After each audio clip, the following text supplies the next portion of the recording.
मूलशंकर बेहद ही गरीब परिवार में पले बड़े। उनका पालन पोषण अभावग्रस्त रहा। गुरुकुल में किसी प्रकार दाखिला मिला। मूला शंकर पढ़ने में बड़े ही मेधावी छात्र थे। वह अन्य छात्रों से अलग विचार रखते थे और पढ़ने तथा समाज के बारे में वह विशेष अध्ययन किया करते थे।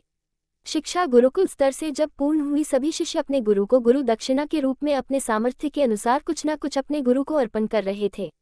कोई गाय दान कर रहा था, कोई अनाज दान कर रहा था, कोई मुद्राएं दान कर रहा था।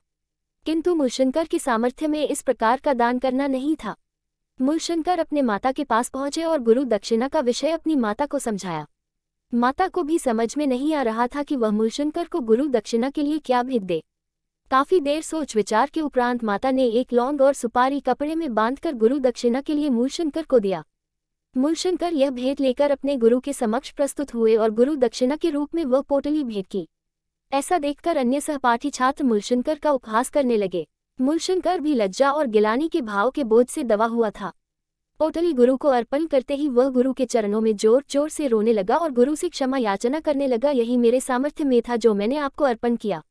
गुरु ने मूलशंकर के समर्पण भाव को देखकर गले से लगाया और उसे हिम्मत दी और कहा, कौन कहता है तुम्हारे पास देने को कुछ नहीं है? तुम मुझे अन्य शिष्यों से प्रिय हो, तुम पढ़ने में सबसे होनहार हो, क्या यह मेरे लिए कम है? मुझे देना ही चाहते हो तो एक वचन दो कि तुम मेरे ज्ञान को समाज के लिए प्रयोग में लाओगे, समाज का कल्याण हो ऐसा प्रयास करोगे। मेरी शिक्षा तभी सफल होगी जब समाज में इस शिक्षा का प्रयोग हो सके। मूलशंकर उठे और अपने गुरु को आजीवन ब्रह्मचर्य रहकर समाज की सेवा करने का वचन दिया। इतना ही नहीं, उन्होंने समाज के लिए अनेक प्रकार के कार्यक्रम चलाए। वेदों की ओर लोटों का नारा देते हुए समाज को एक नई दिशा प्रदान की। यही व्यक्ति आगे चलकर दयानंद सरस्वती के नाम से प्रसिद्ध हुए।